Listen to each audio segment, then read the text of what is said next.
Y ahí los tenemos, amigos, los llamados motosimios, una extraña subespecie urbana que, pese a pertenecer a la especie humana, se comporta con la gracia de un primate desorientado.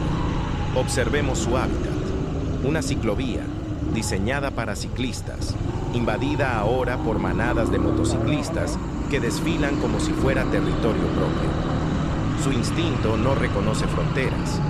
Si no es la ciclovía, será la banqueta.